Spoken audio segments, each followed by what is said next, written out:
Hey, fabulous listeners. Welcome back to Shut Up Chanel, where we deep dive into the vibrant world of drag and beyond.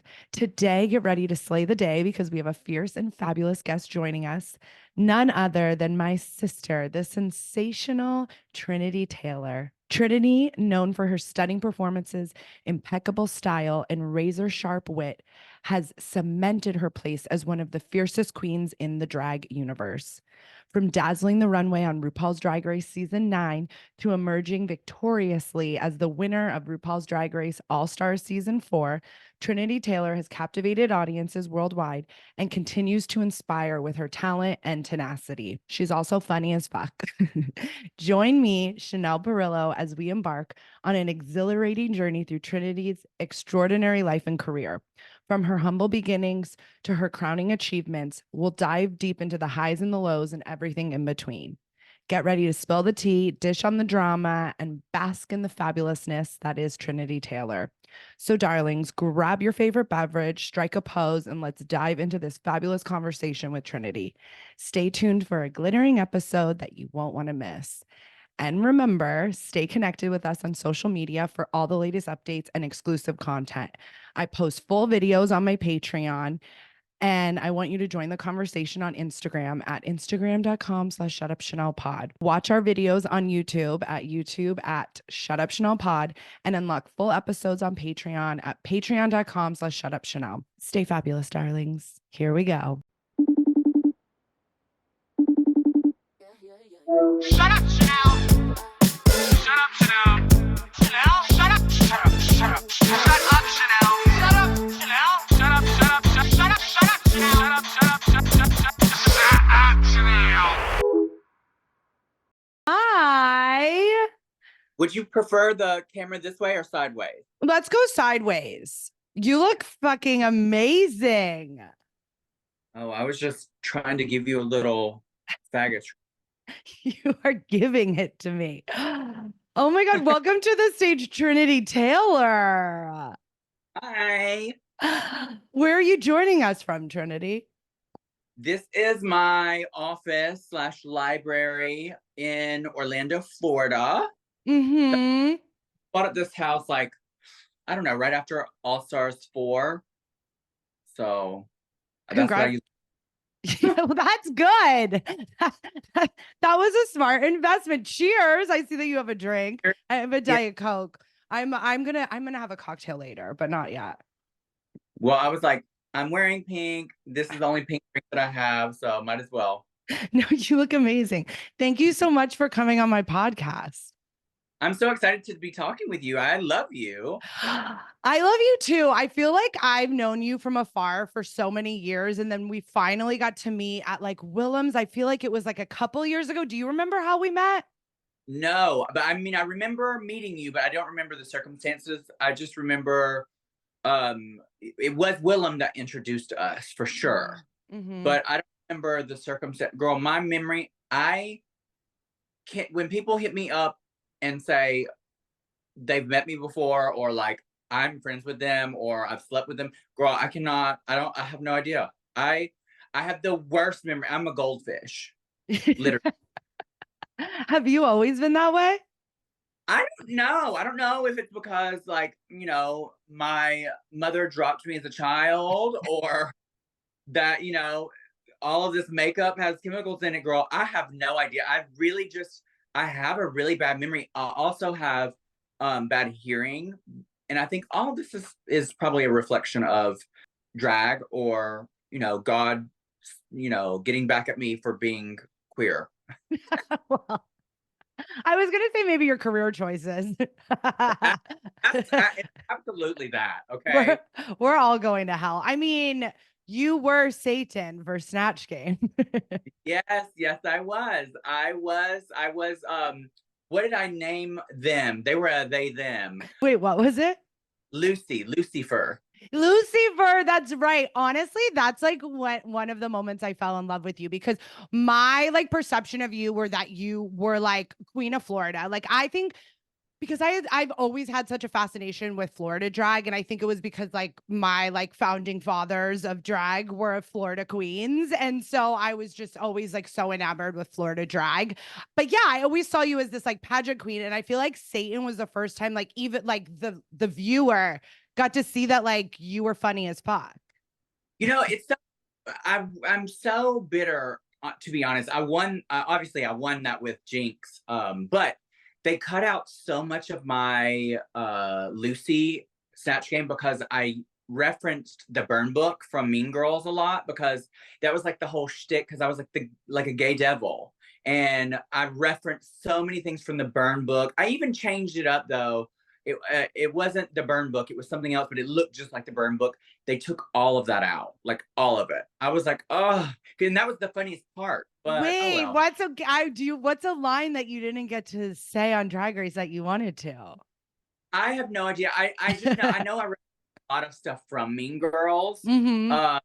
And it was probably copywritten, and that's probably why they took it out. But I was gonna say they're very careful over there about stuff, and they were probably like Mean Girls, like we don't want to get sued. We're already, you know. Absolutely. That's why if you look at my Instagram, I did pictures of all my looks, and as Lucy, I have the burn book because I had no idea they were gonna edit it all out. Mm-hmm. How did Oh you well. come up with the idea to become Lucy? You know, they were encouraging us to do stuff outside the box. They were like, look, Mm-hmm. you can now do stuff that is like historic characters or biblical characters or made up characters, as long as it's like a mythical something, as long as it's not copywritten. And They were sick of Kesha. yeah, I think they switch it up, like bring Yeah. fun. Yeah. And with the devil, all that stuff right before All Star 7, all this stuff came about of like people accusing me of being she devil by night, which is like something that happened on Reddit that I'm not involved in. I want to make it clear I was not involved in that, but people were accused.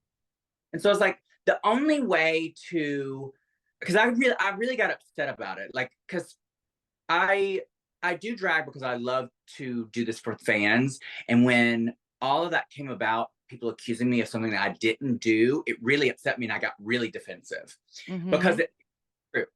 And so yeah, like when someone that's what sucks, is because like you don't want to ever like, there's a difference between being like insecure about something or like defending your own character, is how I look at it. Like when someone comes for something that like is like not true, like comes for your character, it really hurts.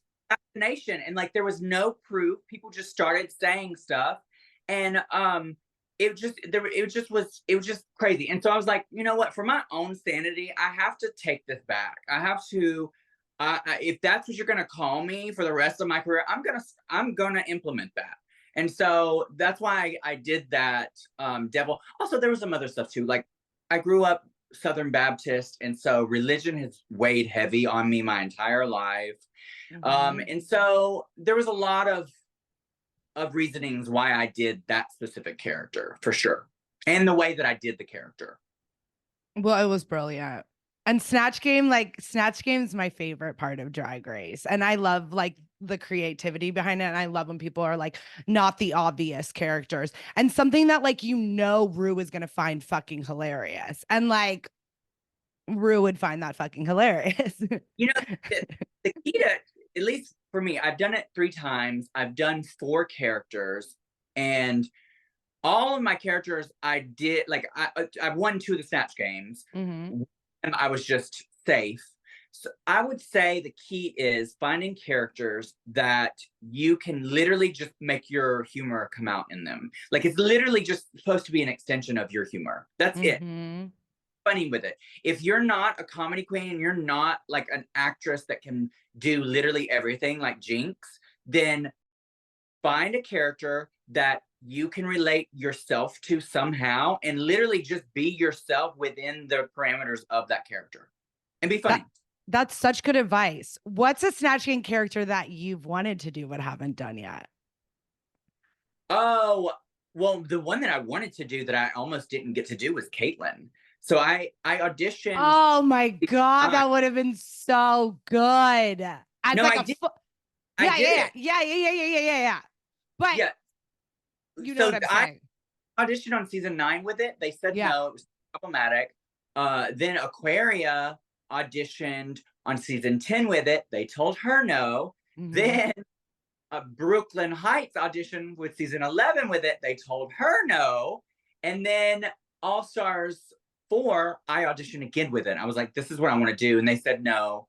But then they called me back and they were like, so somebody else wants to do this character too. You can do it. You're just going to have to duke it out and figure out who's going to do it. I was like, oh, so now because there's drama, you're going to allow it to happen. Yeah. Well, and now that like Caitlyn is like full-fledged like Republican, I think it was like, okay, let's fucking have at her. See, this is even before she got so crazy. I wish I would have been able to do her for All Star 7 because like she's just so unhinged now. I could have done Mm.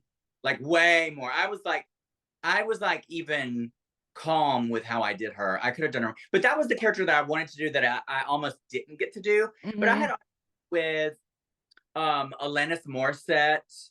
That's a Um, good one. Wait, but like, what are her mannerisms that you would do a lot? well, how I auditioned is I did, you know, the music video where she's naked and she just has the long hair covering her bits. Is that the like what song is that? That's a good one, but yeah. But I did it with like the long hair that was like covering my bits, and Mm-hmm. I was like, I want Rue to know, and I just did it like in that voice, and That's I all you didn't would get. have to do. That's all you'd have to do all through Snatch Game.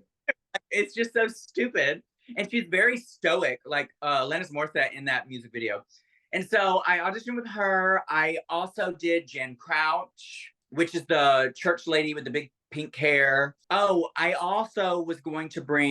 did bring for All Star 7 as a backup. Makes me Yeah. want to hot dog real bad. Oh, Jennifer Coolidge.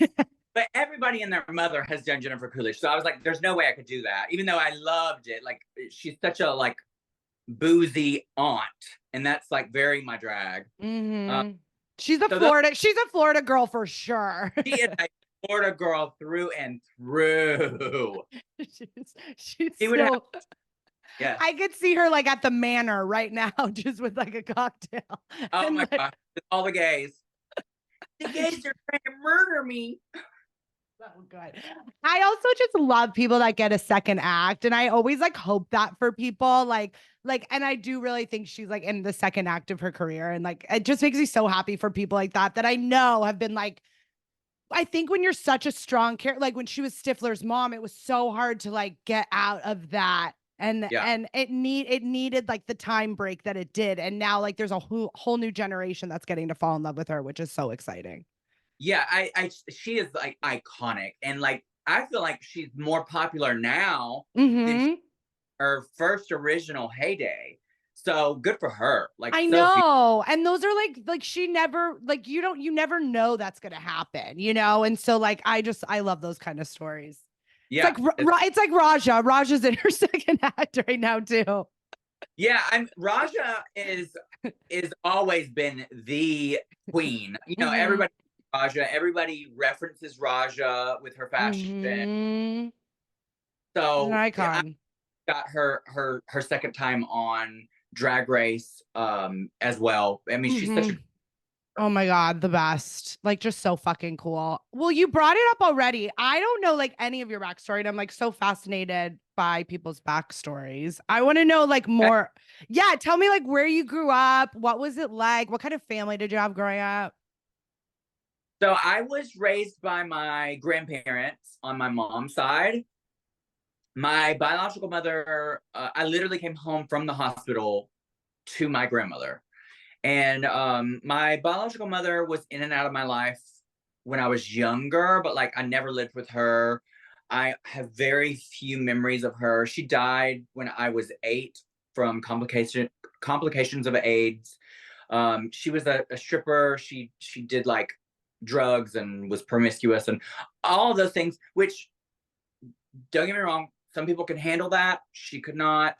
Mm-hmm. And so unfortunately that caught up to her in that life. She was a very good person outside of Mm-hmm. that. beautiful. How old were you when she passed? 8, and she was 28. Oh, so young. Very young. And I don't remember too much. I remember one memory when I was very young, as like a toddler, sitting on the floor. Mhm. She actually kind of looked like you, like very dark hair, dark eyes, Mhm. tan, beautiful. But at this point, this was in the 80s, she had bleached her hair, and it was like bleach blonde, That's my mom. more like yellow blonde, Yeah, box eye. the And 80s blonde was not the blonde it is yeah, today. yeah, and it was like huge. And I just remember sitting on the floor, and she was sitting at her vanity, and she was like combing her hair or something. And I just was like looking at her. That's one of the few memories I have of her. I have that. And then I remember one Christmas she bought me and my little brother little, this is problematic, but this was back in the day. We could always In cut it. the 90s. No, you can say this. I mean, it's not my doing, it was her doing. Yeah. Back in the early 90s, she had bought me and my little brother an outfit of like cowboys and Indians to dress up and play. I grew up in the 80s, so I also played cowboys and Indians. Yeah. And I remember that. And then the last really good memory I have of her is like she was on her deathbed, and she had asked for watermelon shaved ice and then we had to have like a hospital bed put in our house and all this stuff. Was And she so wait, so did she, because I went through that with my dad. Did she have cancer?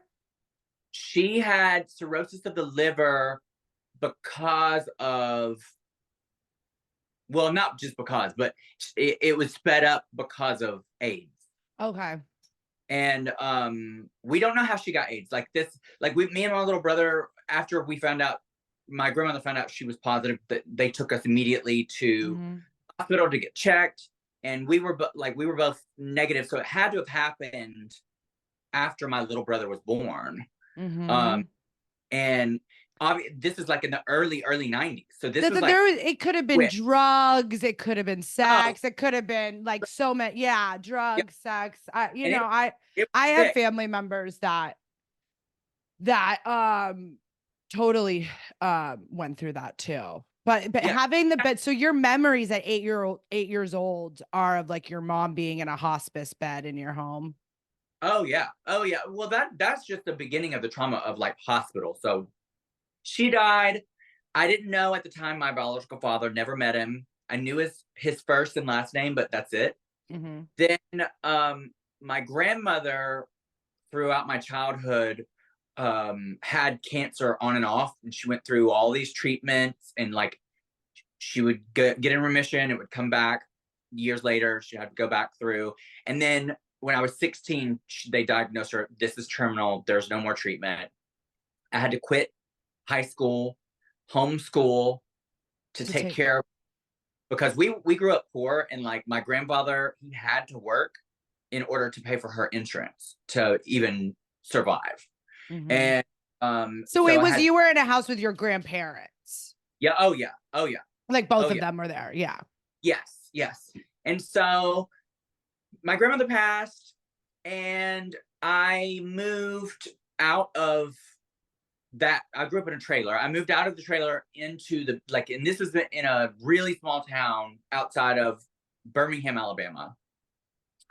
And like no red lights. That's how small. Like no red lights. And so I moved to the big city of Birmingham, which is not even that big of a city. And that's where I started drag. I just cultivated that. And, I didn't have a big family anyway because of all the shit that happened as a kid, like just death and all this stuff. So when I was 26, my biological father added me on Facebook. And that's how I was like, oh my God, I recognize that. So I accepted his friend request and then went to send him a message, and I said, are you who I think you are? And he said, yes. How did he find you? So there used to be a website, I don't know if it's still there, where you could make your own website called was it GeoCities? Like GeoCities? tripod.com. Okay. And it was like really easy to make your own website. And so I made my first little drag website when I first started drag. And in my website, I had a biography of my birth name, my drag name, a little bit of a story of like my life in the bio, and had my birth mother's name and his name in it. All on your And website? yeah, girl, I was young. I don't know. No, I was yeah, like, you just put it all girl, out there. I have my social security number. Like, what else was on there? Girl, all of it. My address, who knows? But I guess when he Googled my name, it came up and then it linked to my Facebook. Because back then that there was no Instagram, honey. It was Facebook. That was it. Oh, no. Yeah, Facebook. Facebook had just started because this was like right past MySpace. Right after MySpace, yeah. I didn't have to come out to him. I didn't even have to come out to him about drag because like he found my drag website. So there was never a question or anything. We got in contact. He was like, I'm coming down there because he's from Michigan. So him and his wife drove that next day down from Michigan to Birmingham. So that was like 16 hours. And just to meet me, we went to dinner. He must have been thinking about it a while. Well, his wife. So I'm like really close to his wife. I love that. I am not so close to him. I don't have any like ill feelings. Like I had a dad. My grandfather was my dad. I called my grandparents mom and dad. Mm-hmm. I never had that absent. So I never like harbored anything with him. So it was just interesting to see. That's what I kind of look like you. That you're where I come from. And so the story that he gave me was when my birth mother was pregnant with me, they lived in Michigan, where he's from. Well, they were together. She didn't want to have the baby in Michigan.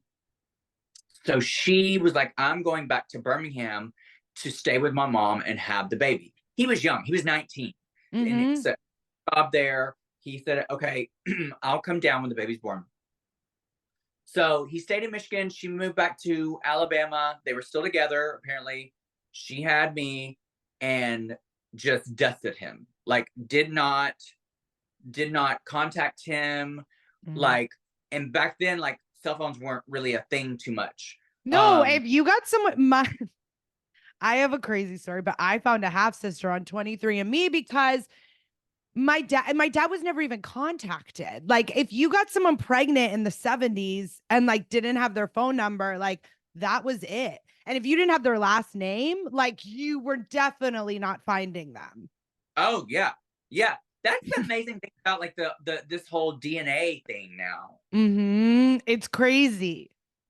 You really can like get in touch with anybody. I haven't dug too much into that. I have done one to find out what my background is, but be careful. Oh my God.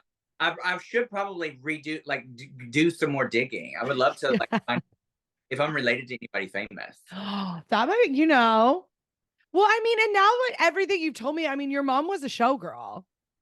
She was. I mean, I'm virtually a stripper now. That's it has to run in our blood. That's what I mean. When you were describing her, I was like, oh, like she was a showgirl. Whether like drugs and alcohol got in the way of it, like that's still who she was. You know what I mean? It was Trinity. And something remarkable about her though, like she almost became a famous country singer. She got to sing at the Grand Ole Opry. And in Nashville, that's in Nashville, right? Nashville. That's where like all the major country singers like Dolly Parton, yeah, everyone. Yeah. And so she got to do that. And then they were in talks with signing her. And she just with her lifestyle, it just got in the way. I know, but look at you. See, it's like sometimes it's like it has to go to the next generation. I guess so. I mean, I'm not a country singer. I'm kind of but yeah, you're an entertainer, a performer, a little bit of a stripper. Yeah, a lot of a stripper. I mean, a lot. A lot. Oh, her actual name was April Dunaway. That's already a famous name. Yeah. I hated my last name as a kid though, because everybody was like, Runaway, Dunaway.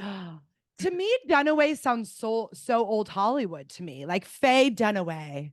Yeah, that was not the case back then. That was like Runaway, Dunaway.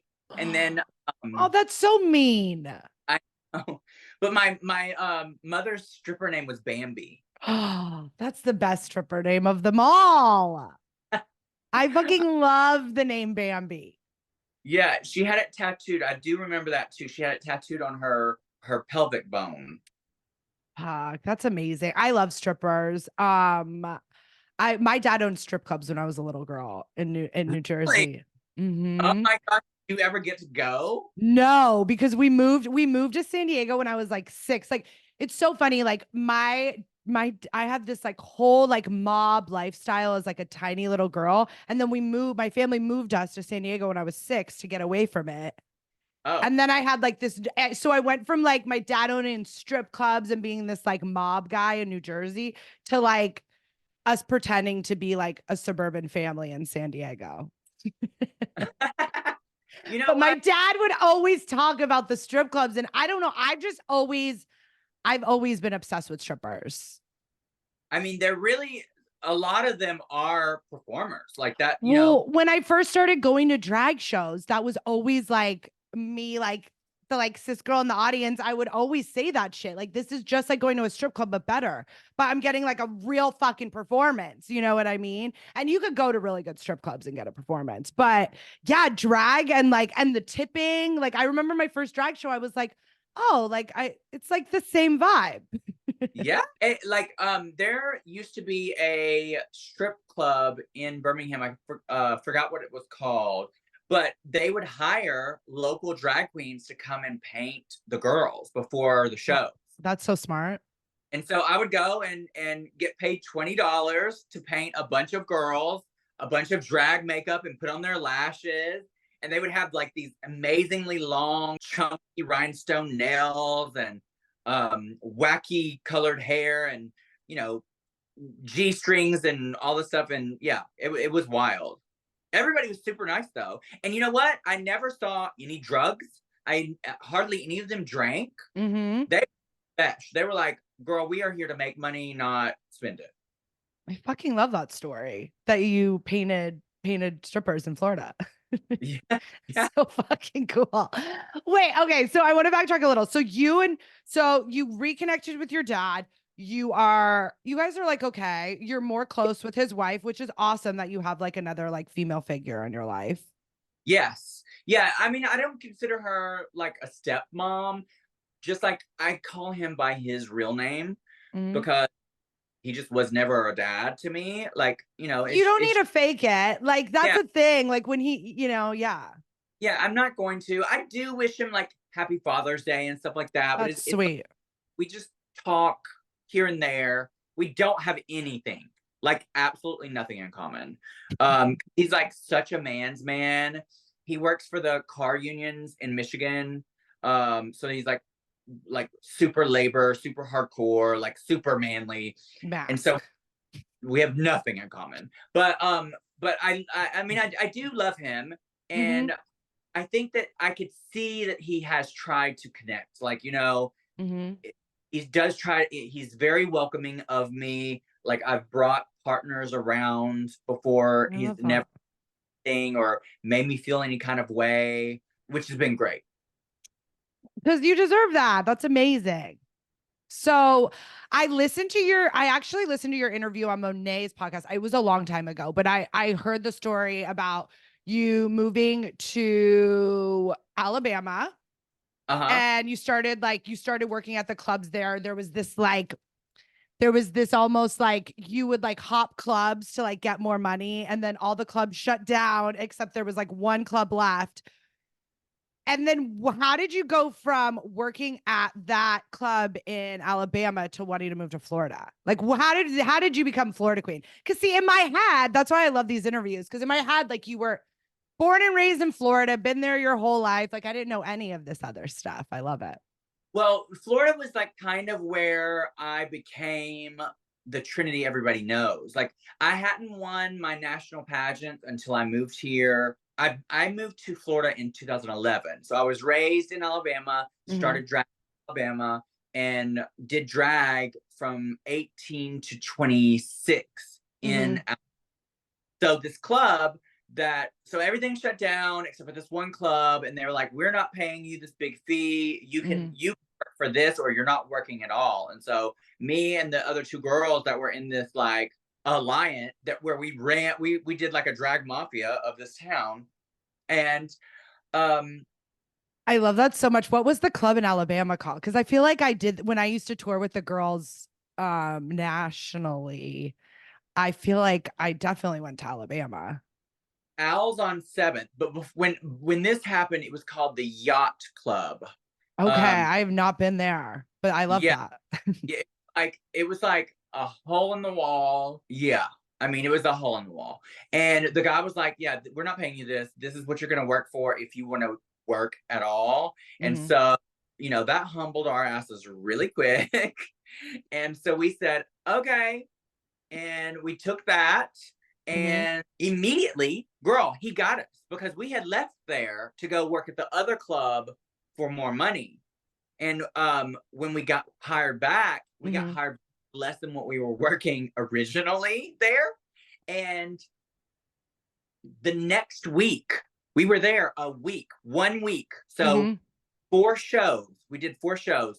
The bar closed. He did not tell us that they were in bankruptcy because we left. All the crowd left with us. So you were like their like final hope. They were probably like thinking like, if we just get these girls, we'll like get back afloat or whatever. No, that is wild. He did is he knew the crowds would come back with us, which they did. He all of that money that entire week and embezzled it, like literally just embezzled all that money, cash. He would not take credit cards. It was only cash, and took all that money that week and left town, bitch. Literally closed the doors. We did not, we no notice for anyone, no staff, nothing, girl, done. Fuck. Yeah. So you were like, I gotta find somewhere else to go. Well, we were just done. We were like, there's no other place. So we because there at the time there was only 2 bars, and the other club wouldn't work with us because we had left there. And we didn't want to work there anyway, because they were only paying like $50, girl. And we were like, we're not working for no $50. You're already making $175 at the other bar. Exactly. So we're like, girl, and we all had day jobs too. Like we all like worked in makeup. Like I worked at Saks Fifth Avenue. One of the other queens worked at Saks Fifth Avenue, and then the other queen worked at Sephora. And so we had day jobs. And so that's what we did for the next year until until somebody bought that building and turned it back into a gay club again. And then we got hired again. I see. But so your initial question was, what made me want to move to Florida? Yeah. So no, but it's good. It's good. It's good. So in 2006, I had like done Entertainer of the Year, which is the national pageant that I won, that Alyssa was my first runner-up and Eureka was my second runner-up. I did that pageant 6 times over a 10-year span. And at the point that I lived in Birmingham, I hadn't won yet. I had just got first runner-up, and I was like, fuck this. First runner-up to Aurora Sexton, who is amazing. Love Aurora. I mean, everyone you're saying, I'm loving. And that's totally where I started to like hear your name in the beginning, was like the pageant world and stuff. Oh, that's right. Yeah, well, and that's in the beginning of Drag Race. So like I cast season. They brought me on to help with casting, like I did season 4 and 5, and this, like we were talking about, there was only Facebook, and so like I would like look up all the like pageants and all of that kind of stuff, and you were like a name in that, you know? Oh yeah. So at that point, before I moved to Florida, I had gotten first runner up. I was like, I got to get out of here. Like I'm a fish in a little pond. Yeah. And if I grow, because I had like capped out, there was nobody else to challenge me. There was nothing else to do. I had won all the pageants there. And that's a feeling that like people that are destined for more, like that's like an intuition that you feel and you have to do it. That's how I felt living in San Diego. It was like, I'm like never gonna be like, I'm never gonna be challenged here. And I knew that if I moved to LA, that it would like challenge the fuck out of me. And everybody knows, at least back then, everybody knows that Florida, that is pageant central. Like that's where you go. These are the pageant girls. There's nothing but fierce, fierce, fierce pageant queens. Most of them are fierce trans girls that you can't touch, bitch. Like they are gorgeous. They have the body. They have the talent. They slay you. Like and if you want to beat them, you got to learn from them. And so that's what my mentality was. Like I've got to infiltrate this scene and learn so I can go and win. And that's what I did. That's what I did. Why do you think it's so fierce in Florida? Do you think it's just because like everyone keeps like leveling up and so you have to like keep leveling up? I do. I think because the reason why drag is more fierce here than Alabama specifically is because there's more competition here. That's what it is. When you have competition, it forces you to get better. That's why if you look at the Ru girls, when they go on their original season, the next year, it's my favorite thing. Their makeup is better, their looks are better. That's where they've made money. This is like press. So they just look better because they were forced to up their game during Drag Race. It's so true. And that's how you level up in life is like you you start to like you level up who you hang out with too. You know, it's like when people move to LA, like girlies move to LA with like no tits and a bob like me. And, you know, come out with 17 years later, we're ready to go.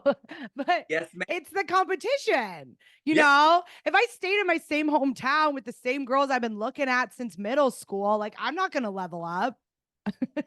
With that, and you know, with Drag Race specifically, if you look at the pageant girls are always, they may not always win, but they are always really well dressed, delay in challenges, and they know how to talk, they know how to model. They're good at doing a lot of different things because pageant force you to be perfect in every single category. Boot camp. No, pageant girls have gone through the Drag Race boot camp, and that's why they come to Drag Race like ready to go. What made you want to start pageants and drag in general?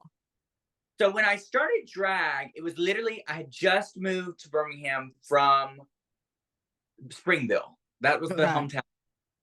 And did you come out in your hometown? To certain people, I was outed when I was 16 to my grandmother and stuff from one of my, so this was like when landlines were a thing. Yes. And I was talking to one of my girl cousins who she knew that I was gay. One of my other cousins that did not know was listening on there in another room. And everyone would do that back in the day on landline. Oh, girl. And heard it and told everyone. And then, so that's how I was outed. That's awful. That's awful. Awful. It was really bad. It was really, really bad. So I started drag when I first started when I was 18. Because one of my new friends that had just met, was this tiny, he was like 6'3", really cute little femme black boy who was a cheerleader. And I will never forget his name. I forget everybody's name, but I will remember his name for the rest of my life. His name was Chris Glass. So cute, like such a pretty face, petite, smooth all over, beautiful smile, really, really dark, rich, perfect complexion, just a very pretty person. And super gay, super gay. He was a cheerleader. And his name is Chris Glass. I don't remember his drag name. I just remember his name.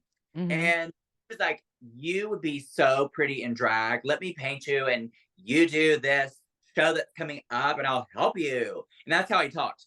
And so I was like, no, I don't want to do it. He was like, but you can win money because it's a talent show. And, you know, a broke 18-year-old, I'm like, okay, I'll do it.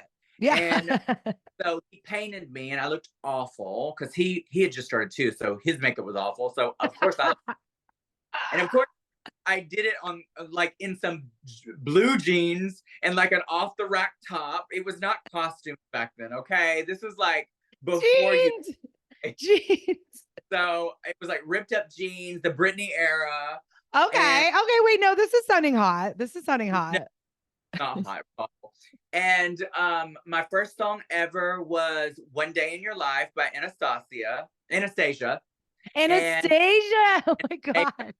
love it, love it, love it. Oh Loved my God. her. Oh, Love it. love her. No, I met her back whenever she was on Drag Race back in the day. Like, I feel like she was a judge on like season 2 or something. Or I also worked on Drag U back in the day, and she definitely was a judge on that too. Yeah, I've connected with her. She followed me at some point. And when I noticed that she followed me, I freaked the fuck out. I was like, oh my God. Because she was like she was like my Britney Spears. I like messaged her and I had her on my podcast when I first had a podcast years ago. And Well, that must she's have been amazing. I can't believe your first she's song was her. that was my first song. I lost. And then, of course, I'm competitive. So I was like, I got to do this until I win. So I did it 2 more times and finally went on my 3rd time. And then at that point, I was hooked. And I just kept doing the talent show. And I did it for a whole year. I won a ton. Like, I won so much that they, at the year mark, they're like, you can't do this anymore. We will start booking you like once a week for $30. And but you can't do the competition anymore. Like you're I scaring. mean, that's a lot, Trinity, to enter a talent contest for a whole year. They're like, Yeah, there was like in Birmingham, there was only that one bar, and yeah, then and so there was very little opportunities to be in shows I other know. than talent shows. Yeah. And so you were like, I want to keep doing this and get better Yeah, and better. And did you like watch yourself like, yeah, it became, it's like every time you got on that stage, you got to try again. yeah. And so finally, after like a year, they started booking me, and then I got put on the cast. And then one of the queens, who was the show director, her name was Raquel Scott. She was a fierce dancer, had moved from Nashville down to take over as show director and big pageant queen. And she was like, if you want to get bookings outside of Birmingham, you're gonna have to do pageant. And so I was like, okay, so here we go. So I started doing pageants, and again, lost. It took me 6 pageants to win my first pageant. And then once you get a package together that like wins, you start kind of winning. Cause And then, yeah, you like got your formula down. yeah, you get your formula down. And so that's what kind of happened is I started winning. I would lose some, but I would win. And that's what I did for years. I would do pageants, and over the years I won like around 30 pageants. I've won 3 national pageants, and I've won over around 30 titles. And then that's how I got into pageants. And then when I got cast to be on Drag Race, Mm-hmm. the year before, I think I was supposed to be on season 8 because the casting directors, I didn't audition, and they contacted me directly and was like, you have to audition. And like I had auditioned twice before and never got a contact back, nothing. And then But they were see, like, because that's like, because sometimes it'll be like, this isn't the season for her. They look at the rest of the people in it. Like, you know what I mean? Like sometimes like, and that's the thing. That's why they keep their running list. And then like when the next year comes around and they haven't gotten a tape from you, they're probably like, wait a minute, like this was supposed to be her year. Like, yeah, but that's yeah. really wanted to audition. I was like, I cannot this year. I've spent $12,000 to get ready for Mhm. this pageant, and they were filming the same time that this pageant was happening. It was in July. And so I did an audition. I went and did the pageant. That was the year that I won EOY, the national pageant against Oh, Alyssa. see, it was And meant to be. so I I had can't to, believe you beat Alyssa Edwards. That's so fierce. How did yeah. that feel? How did it feel? Well, for her to be like outside of her being a Rue girl, like Alyssa is one of the fiercest pageant competitors ever. I I mean, can't even imagine competing against her. I can't. aside from whatever local pageant she's won Miss Gay America, Miss Gay US of A, and Miss All American Goddess. Those three are three of the top 5 big pageants you can win. 3 out of the 5. Yeah, talk about having her formula down. And so when I was competing against her, I was like, oh my God. And like she didn't even do a prelim. They let her just show up. And this system was a closed system. You have to do a prelim. And they appointed her to like some random title to even be able to compete. I was like, oh my God, I'm gonna come here and they're not gonna let me win. And I know this is my year. And all weekend, I was like, oh my God, Alyssa's gonna beat me. Alyssa's gonna beat me. And Alyssa, and I live for her. She's always been my pageant idol, always like. Oh no, this is an Alyssa Edwards Stan podcast. Oh, I love her so much. My first ever interaction with her was in 2006. So I won EOY in 2014. 2006, I competed against Alyssa the year she won Miss Gay US of A. Oh, wow. BB Zahar Benet was top 5, and I did not even make the top 10. I was one of the booger buses, girl, in the audience. Booger bus is good. Booger bus is good. Back of the bus, they said, no, go sit down. I said, okay, thank you. And then that just motivated me more. So yeah, because obviously Trinity does not like to motherfucking lose. Oh no, she does not. So come 2014, I go and I'm really prepared, and I beat her, and I won every category except for question and answer, and I was second in question and answer. And what was it? Did you have a really good answer? My answer was very heartfelt. It was about the question that I can't remember the question they asked me, but it had to relate back to my journey with the system. And that's what my answer was my journey with the system. The person who won question and answer, I don't know what they said, but like they were also a Birmingham queen who won nationals a couple of years later, but they're very articulate, and that's what they're just very smart, and they just slayed the, and that's what happened. They won question and answer. But I was like, I was sure that Alyssa was going to win until at crowning I won all the awards, and then I knew. I was like, okay, I won.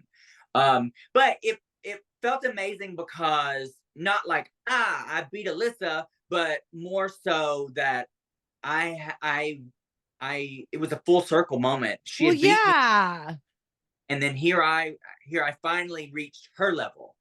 And that's what I meant. Like, yeah, not the fact of beating her, that like you were, you had gotten yourself to Alyssa Edwards level. Yeah. And that's what it was. And Alyssa will go down in history as one of the most fierce pageant queens ever.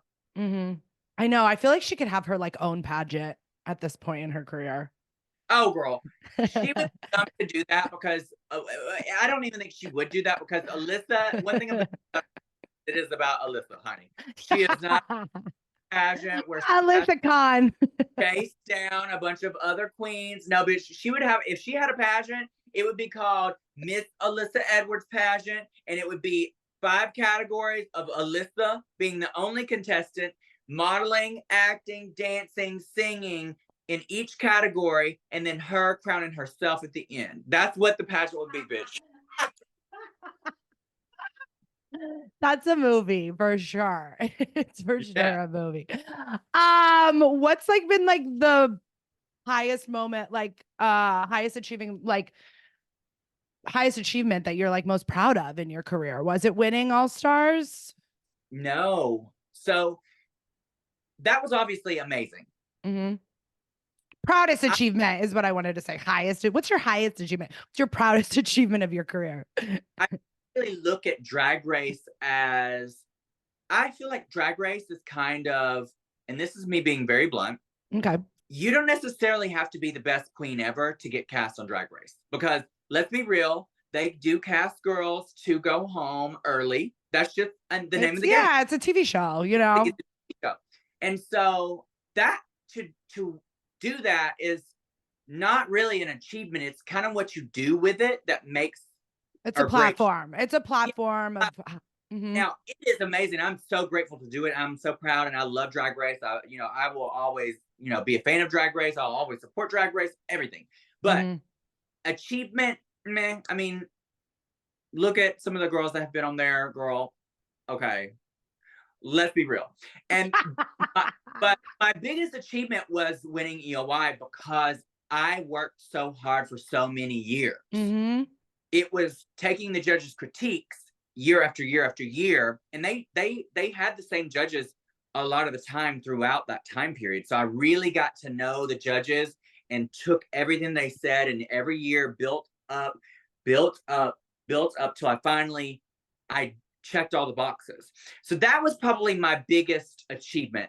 I also used to, before Drag Race, I toured with a band called Erasure. Okay. Which was a huge band in the 80s. Their lead singer was one of the first major queer artists that was out in the 80s. That was that, because they were as big as Madonna back then. Are they like punk rock? Not punk rock. I would say, like, I don't know. They you look them up. I will after this for sure. And you toured with them like as a singer or like a drag entertainer? No, so they wanted to have backup dancers in drag as fembots. So me and that's how I met my drag daughter Chantel. Oh my God. So I had got cast as one of the girls, and they cast another girl. We did one show with them, with Erasure. The one girl that they had cast was messy bitch. They were like, get rid of her. So they got rid of her, they kept me, and then they did another audition, and Chantel auditioned. I had never met Chantel before. Chantel auditioned, she got the audition, and that's how we met. She'd only been doing drag for a little bit, but she was already pretty good. And then our friendship kind of blossomed from there, and like I adopted her, and that's how she became my daughter and best friend and all that stuff. But we traveled the world. I went to 19 countries before Drag Race with that band. That's so cool. All over the world. So that was a big achievement. And, I think just being at the level of where I'm at, doing the stuff that I'm doing, just my career in general, is just an achievement of, like, I would have never thought as a little queer person growing up, this is where I would be ever. If you would have asked me this when I was 18 years old, I would have been like, what? Like, no.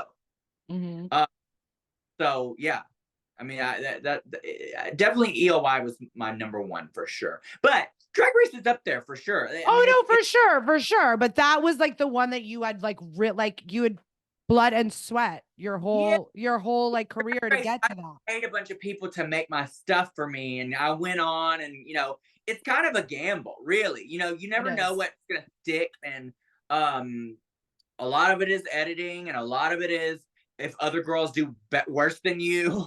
It's a lot of gamble. Yeah, it's a lot of gamble. Yeah, and you don't know what your mental health's going to be when you're there. There is something about being like secluded where like you never know. You don't know what's going to happen. It's like going into All Stars 4 was definitely a different experience than season 9. And going All Stars 7 was completely different than going into either of the other two, because I was way more relaxed, and like at the time of All Star 7, I had realized, oh, this is not a competition. It is a TV show. They want TV. So just give them good TV. That really, if anybody is out there watching and you are about to go on Drag Race or audition for Drag Race or whatever that might be, or any TV show for that matter, girl, who cares if you win or not? Go give them memes. Give them winners. Give them charisma. That is what they want. They want funny. They want memeable stuff. They want TV. Yeah. And then what you choose to do after the show is totally up to you, but give them a fucking TV show. Yeah. Oh, give them drama. Who cares if people think you're a bitch? Look at what's her name? The Plain Jane. Yeah. They hated her at the beginning of the season, and then people fell in love with her later on because she broke out of her shell a little bit, and showed a little bit more of who she is, even though she is a ginormous bitch. It like comes from like a genuine drag queen shady way. Exactly. And, I love monster. I love monsters. And I love monsters that like own their monstrosity. You know what I mean? Yeah. Well, for good TV, we need that. It. I know. I'll like talk about TV shows with like friends and they'll be like, oh, but she's such a bitch. And it's like, I don't want to watch like emotionally like regulated people on television. Like that's so boring. Yeah. And there's always going to be the shy girl, but it's like, no, like I want to see the monsters. Yeah. You know what? Yes, she is a bitch. And yes, we hate her, but we love to hate her. We love to watch it. Yeah. We love to watch. What's she going to say next? You know, like very that. Yes. Yes. I love it. What about Madonna? Didn't you recently get on stage with Madonna? Oh, that was wild. So I haven't gotten to talk to any of the queens that have gotten this opportunity. And like part of me, like I definitely got emotional when I saw Detox, is just because it's like I know like the child in her, like that was something she's thought about her whole life. And then she's on the fucking stage. That's wild. So like what was your experience like with Madonna? This was kind of a strange and fulfilling experience for me because this goes back to my mom.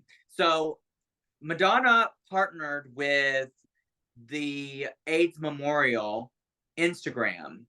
It's a tribute Instagram for people who have died from the AIDS pandemic. And they like post all these heartfelt stories of all these people so people are remembered. Well, I had posted like, I don't know, a while back of my mother and the story of her a little bit. And the AIDS Memorial saw that. They asked for permission to post that on their page. So they did. Well, when Madonna was preparing for this tour before it was announced, anything, she had asked the Instagram of the tribute page, if she could partner with them to get these pictures and stories and have them be part of her tour so she can commemorate and honor these people. And my mother was chosen as one of the pictures. So in Madonna's, for the entire tour, one of the pictures that pops up is my mother. I even had fans, before I was even asked to be part of the Madonna thing, I had fans send me screenshots of them being at the concert and them seeing my mom. Trinity, this is so full circle. I have the chills. See, everything always makes sense when it makes sense. Like, it's so weird. Okay, keep going. So I was home in Orlando. She was doing a show in San Francisco, and I got a call. I'm talking about 2 a.m. from my manager, and he was like, "Hey, what are you doing? Are you up?" And I was like, "I am in bed. What's going on? Are you okay?" Because he never does that. And he's like, "Yes. Do you want to be part of Madonna's concert? Yes or no?" I was like, "What? What? You're freaking me out. What?" And I was like, "Yes, but what?" He's like, "Okay, you need to send me pictures of 3 options for you to wear, and you need to do that now. And you're going to be on a flight tomorrow to San Francisco to be in her concert." I was like, "What?" And I had to fly that next morning. So I literally got 2 hours of sleep because I had to go pack my bag. They got me back within an hour, the option that Madonna picked, because she picks everything that everybody wears. I love that. Picked what I wore. I packed that. I flew to San Francisco, and at least for me, I didn't get to like actually hang out with Madonna or anything backstage. She's working. She's working. And I did run into Bob on her way up to get ready to go on. And then they put me in this VIP box close to the stage to watch the concert before I go out. Before they pull you up and girl, this box me other than I want you to know. I mean, Alanis Morissette was literally right in front of me. I was like, oh my God. I didn't say it, but I was like, I wanted to like reach out and be like, I love you, bitch. wait, this is so full circle to the beginning of our fucking episode. I know. I didn't want to be that girl. So I was just like, let her live her life, her Madonna fantasy. The whole time I was watching Madonna, I was also watching Alanis Morissette, watching Madonna. I was getting my life in the back, bitch. I was like, oh yeah, you got a double whammy. I know, but I didn't get to meet her. I wish I would have. And she looked fabulous. She looked so phenomenal. And then I did the thing with Madonna, and it was so nerve-wracking because the place was sold out. I mean, like her entire concert was like sold out. Mm-hmm. And on the walk to the stage, you know, everybody's faggots in there. Like they're all gays. And so everyone's like, oh my God, hey Trinity, hey Trinity, hey girl, hey Trinity, I love you Trinity, hey Trinity, all while I'm like, oh, is this my? And so I did the thing with Madonna, which is they don't do a rehearsal with you, but they send you a video and written instructions on what you have to do, and this is literally like an hour before you go. So you don't have time to rehearse or nothing. And so I'm like, in my head, I'm like, okay, at this moment, you have to turn this way. At this moment, you have to hold up this. And at this moment, they're going to hold up a sign that says chop. And at this moment, that ends and you have to take a picture with Madonna and walk off. It was very nerve-wracking because, and then on top of that, Madonna is tiny, bitch. Like, she is like, goes to my navel. Like, she is to my waist. She's a tiny woman.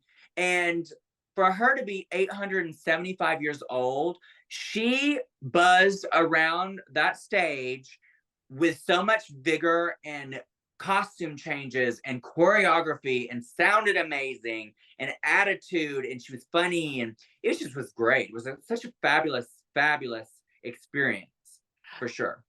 Oh my God, you took me there. And that's the thing is I've seen so many Instagram posts of like the queens, like the moments before, like how I would always see like someone like pull them like up on the stage. And I'm like, how did they coordinate? And are they just like sending them up there, like hold this 10 up? But like now it makes sense that they like sent you like written out instructions. But I was wondering how they did that with all the people that have done it. What's crazy is, so I was thinking, oh, this is just a bunch of Drag Race girls. No, bitch, they really be pulling like major celebrities other than just Drag Race girls. Mm-hmm. Mm-hmm. These mixed in with Drag Race girls in different cities. And so I was like, okay, I've been on the same stage with Madonna, and she's also picking Versace, Donatella up there, and all these other major stars up there with her. I was like, yes, please.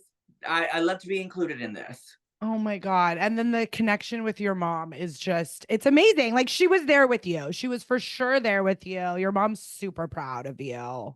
I just know it. I know it. It was definitely like a spiritual, I'm not religious at all, but it was definitely a spiritual moment, especially that song that she sang during that part. It was just very graphic with all the pictures, very emotional. I felt like anybody that's listening should really go and follow the AIDS Memorial tribute page. It is emotional.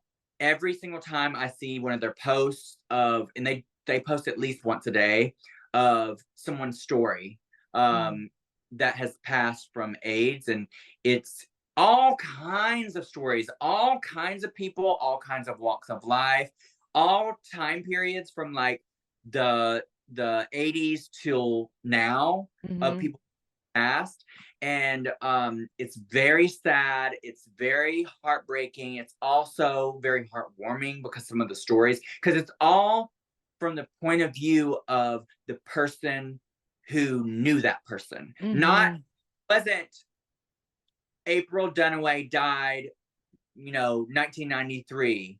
It's like my brother, brother, my lover, my best friend. It could even be like, I knew this drag queen who I didn't know her well, but I saw her in a show, and that's who introduced me to the world of drag.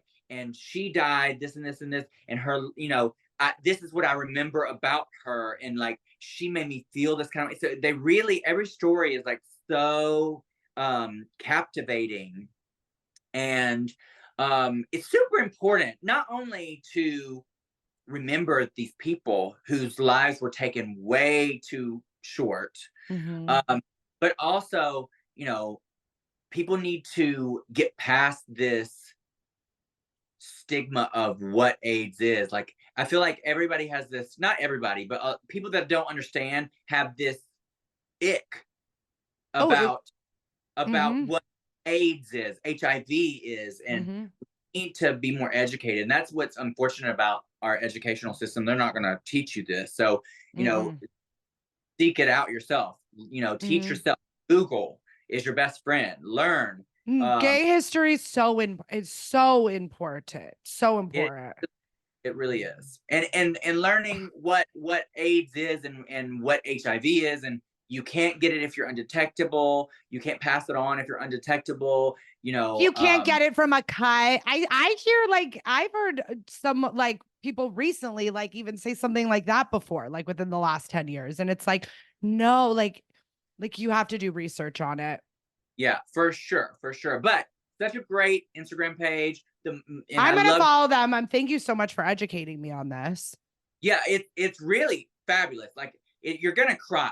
Like, it's going to be an emotional roller coaster, especially if you take time. And every time that I go to their page, it sucks you in for like pages and pages until like you just can't take it anymore. Like, you're just like, story finally hits you and you're like, I can't read anymore, and you have to move on for that day. But it is phenomenal, and they're great at giving back to the community and stuff like that too. So I encourage anyone to go follow for sure.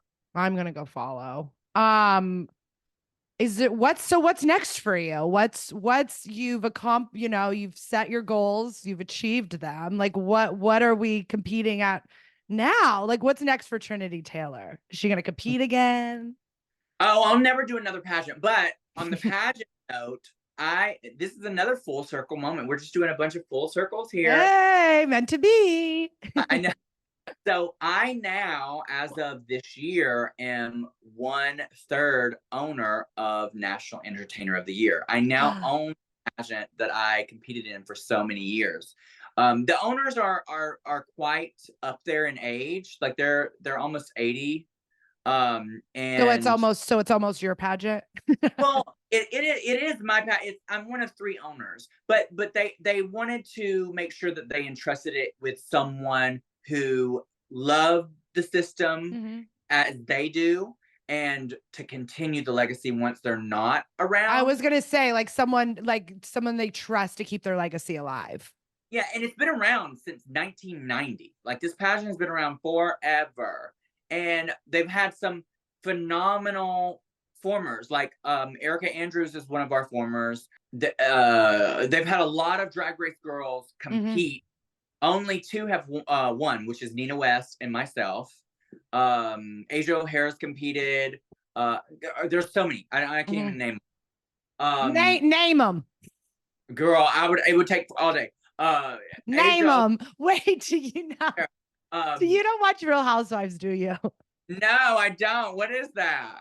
Well, I mean, I know what is name. There was this episode where Sutton from Housewives, she just kept like, Kyle was telling her that someone was talking about her, and she just kept going, name them.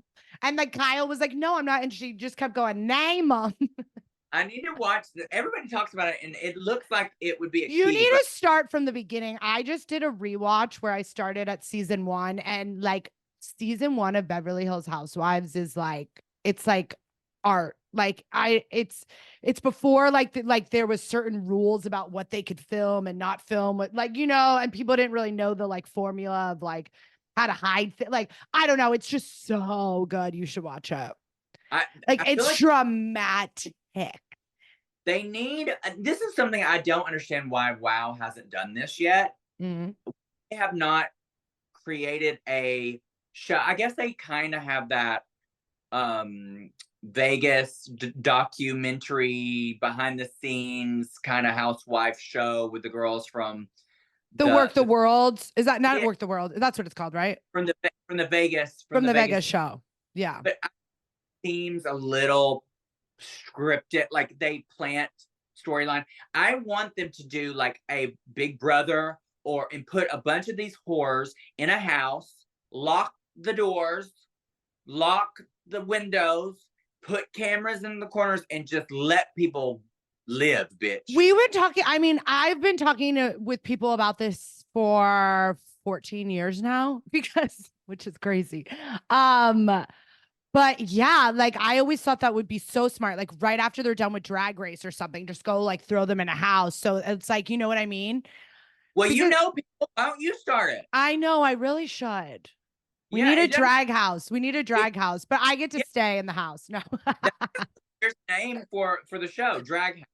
Drag house. Oh my God. Anyone listening that wants to invest in our project, hit us up. So So what's next? So what's next for you is working with this new pageant. so Well, not new pageant, but the pageant. I own the pageant, and that's everything every year thing. We're working on a docu-series with World of Wonder that's going to follow certain girls through the process of that. See, this is brilliant because that's something I've also been thinking about for years is like, how is there not like a real, like even like a sickening documentary? Like, there has to be like a 6 to 8 episode where they follow different girls that have qualified through their process all the way to nationals. So we're working on that now. I love that. World of Wonder is going to do so good at that. I hope so. I do. I think that they'll be good. Are you like an executive producer on it? Yes. Oh my God, amazing. Trinity, this is huge. And we were in talks about this. Are we allowed to talk about this? Am I going to get sued? No, I don't have, there's no interview yet. Okay. It's in the works for sure. It's not like Drag Race. It's not like they're hiding. I know, I get scared. No. And then, but we were in the works with this for them to do this show right before the pandemic. And then the pandemic happened, and then it just is what it is. I know. I feel like the world is like, and TV is just now catching up from COVID. Like we were like, it is so slow. That's why you don't see a lot of like, there's nothing new on television really. Even reality shows. This has been my slowest year for casting. Like I'm normally turning down jobs at this part of the year, and I have like nothing. Yeah, I just now starting to get like offers for other stuff. Like I just filmed. I feel it picking up. I feel it picking up. Else, and I know that a couple other people have started to film some of those things, and so that's great. But also, aside from the pageant thing, I just was in a Tubi original movie, like a full-length film with Heidi in Closet, Crystal Method, and Caramel, who's from Drag Race UK. It's a horror comedy called Slay. It's about vampires. Think From Dusk Till Dawn meet Priscilla, Queen of the Desert. Oh my God, sign me up. And it's on Tubi. It's fierce. It's already out. Go watch it. I'm going to go watch it. Yeah, I'm going to watch it after this. So I did that. I just filmed another reality show that will come out at some point. We can't say what it is. It's not Drag Race. Oh my God, it's not Drag Race related. I'm so excited. Not only drag queen. And then I hope it was it Traders? No, but if anybody is listening from Traders, I would love to be on Traders. Yeah, you would be so good on Traders. Yeah, I mean, I am. That's my next phase. Is what I want to do. I want to venture into more reality. You're perfect for it. You're funny, like you're so good. You like, I see it.